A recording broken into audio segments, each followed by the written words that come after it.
Hello, welcome back to the channel. Today, we're going to be getting this installed on my LAV kit, custom 3D printed Slat armor cage. But before we do that, we have a bunch of other details we need to do. So, let's add those. Getting into it, we're going to start with adding some stowage and jerry cans and all that to the sides of the vehicle. To do that though, we need to start cutting off and shaping up things so that all of these fine details will fit nicely. And that's exactly what I'm doing, just scraping off some little ridges and stuff that I detail but would be in the way. Then we're going to glue on these nice 3D printed jerry cans. This is just a model I found on Thingiverse, which I'll leave the link to in the description below. And they're going to add some nice fine little extra details that wouldn't normally be on a normal Trumpeter kit like this. It'll help fill in the area behind that Slat armor cage. Then, adding on to that, we're also going to start adding some normal stowage bits, so these little wrapped up tarps and pieces like that. This one's just going on the side. Then we're going to also add one to the front, and to that we need to cut off this little bolt piece here.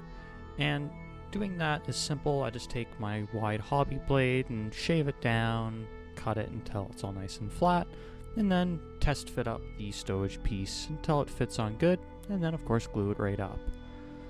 After that, we have this, a nice little satchel bag that can kind of just go into the side compartments of this little stowage box that goes on the back of the LAV. After that, we're going to move on to these jerry cans on the back. These actually do come with a kit, but I left them off initially because I wasn't sure if I wanted to paint them separately, but since they're going to be under that Slat armor cage, I decided I would just put them on and go with it. And then we'll paint them. Now these kit parts are really nice because they've got this nice little photo etch strap that goes over them. And it's a really nice piece and it really adds to the kit's appearance. Although it can be a little tough because you gotta thread it through the things. Once you do, I just use a toothpick to kind of push it down and make it look a bit more realistic. And then super glued it all together. This little photo etch strap bit is a really nice addition to the kit. It ties a lot of things together and it adds a really cool little detail that you couldn't just get with plastic because it's so thin. After that, there's a little bit extra, so I'll be cutting it down, cleaning it up, making it look all good, and making it look normal. Then, moving on to the mirrors on the kit. Now, I initially left these off because they sit in an upward position and it wouldn't really work with the Slat armor cage. But in doing research online, I found that a lot of times in deployment, they actually seem to have them folded down and up against the sides of the LAV. So that's what I'm doing here, just coating the bars and the holding piece of the mirror with some cement to soften it up, and then bending it and shaping it into position where it'll be nice sitting sideways against the kit. Then after that, glue the mirror itself to the side of the kit and glue it all up, shaping it all up, making it all good. Then we'll be moving on to these neat little ration boxes that are actually included with the kit.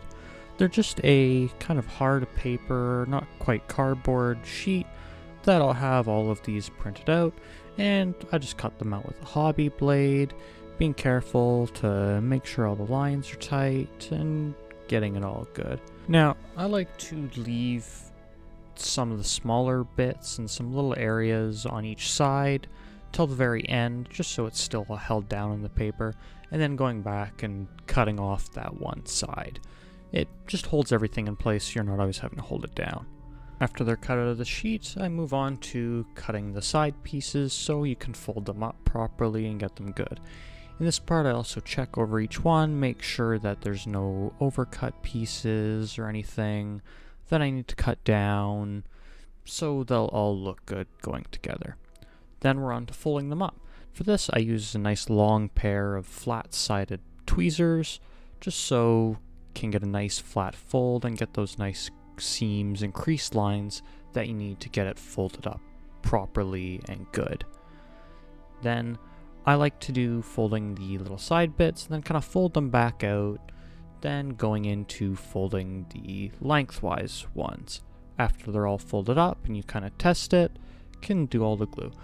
I tend to use super glue for these. You can use PVA glue, but I find it wets the paper a lot more than you would normally want, and it can leave kind of stains and stuff. And super glue can kind of do this a little bit, but it doesn't do it as much as that. Then, of course, when you're gluing up the sides here, I like to use a pair of tweezers and just kind of make sure they're all sitting together properly, getting them all done properly, making them fit all nice. And that's really all you have to do for these little boxes. They can add a lot of nice little detail, and we won't be adding them in this episode to the actual kit because they'll be going on after the kit is painted, but they add some nice detail, and they're a detail piece, so I wanted to throw them in this episode rather than the painting episode, which will be next week. Now that we're done all of those little boxes, we're going to be moving on to the big part of this kit that I'm modifying, the 3D printed Slat armor cage. Now, this is going to be a fair few small pieces to start out with. These are just the little holders and bars that go on. I just modeled these up, and now I gotta cut them out and clean them up because they'll have some little flash on them. After that, we gotta clean up the actual cage itself. Now, with working with this was a kind of difficult piece to print because it's got a lot of sliding pieces to it, so it had to have a lot of supports. So they had to get all cleaned up, and I had to end up going and cleaning it up multiple times while still working it and trying to get it looking the best. It doesn't look perfect, but if you look at pictures of these LAVs out in service, then they are actually pretty beat up cages. Now, that's another big part of this, is Canadian LAVs never actually had Slat armor cages. The Canadian Army uses them in a bit of a different way, that they don't really need this major armor. So this is a very hypothetical build of kind of just what if the Canadian military decided to put Slat armor cages and up armor these LAV-3s instead of what they did do, which is the LAV-6, which I will definitely be doing when a company comes out with a model kit for one. But other than that, back to the actual build, you see I was fitting up the cage, making sure it all would fit and line up, and using that to kind of align where I'm gonna put these side holders onto the kit and get them already. After I had figured out where they were all gonna go, I glued them all up, as you can see here, like on the front. After that, it was a matter of fitting it and kind of taping it on, making sure it all looked good.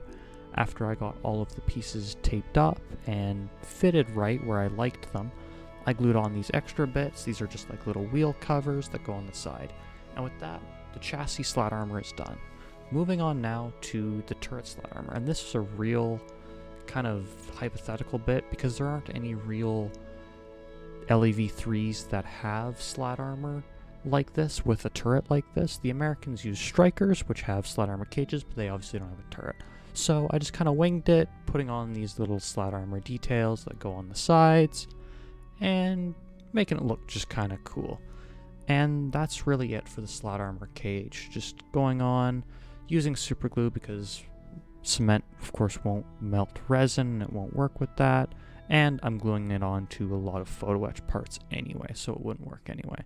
But just using a good amount of super glue, kind of shaving it down, gluing them on, and I think this kit turned out pretty good in the end.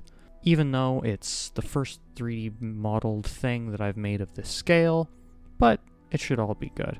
And that wraps it up for the custom 3D printed Slat armor cage for this kit.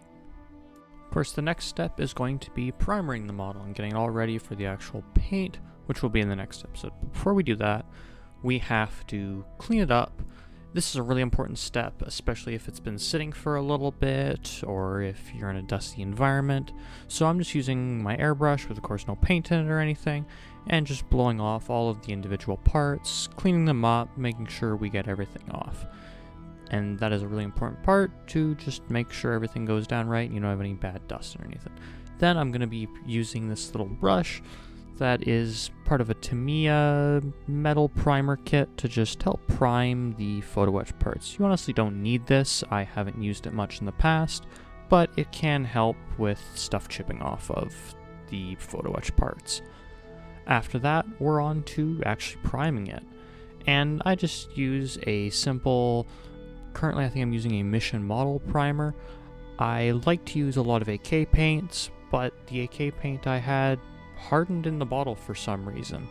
So I wasn't able to use that for a primer on this kit, but hopefully I'll be able to use it in the next one, as they were kind enough to give me a coupon for a new bottle of AK primer. So we'll be using that for another build in the future, I guess, once it arrives. Other than that, for the actual paint, we'll of course be using an AK acrylic paint, and I've never had any problems with those, so I think they'll be going great. But onto what we're doing now, just making sure all of the primer's going down right, getting into all of those little cracks and crannies, making sure that it's all good primed, doing light, thin coats. Now this will really help unify the model and make everything good, and it can bring out some surface imperfections that you may want to address and fix before actually moving to the proper painting of the model. And after getting the chassis fully primered up, doing the exact same thing with the turret, making sure to get into all the little areas, as well as trying to get at that moving area of the turret and kind of getting it around. The turret on this kit has a lot of little details and small hard to get areas, so it can take a little time and care just to make sure everything's primered and gotten in properly. It's very important to make sure that, and then we're on to the cage. Now, Slat armor can be a bit of a pain to do. I've just found taking your time, going slow, making sure to get all of those side areas and get everything is really the best and only way to do it. It takes a while to do it, but ultimately the Slat armor looks pretty darn cool in the end, so it's kind of worth the whole effort. And with that, this episode's done. So, in the next episode, we'll be painting this kit and getting all of that done, as well as doing some post shading and kind of pre-weathering steps to get it all good, as well as painting some of those little details on the sides of the kit by hand. So, like the video if you liked, comment if you have any comments or questions, and subscribe. See you in the next one.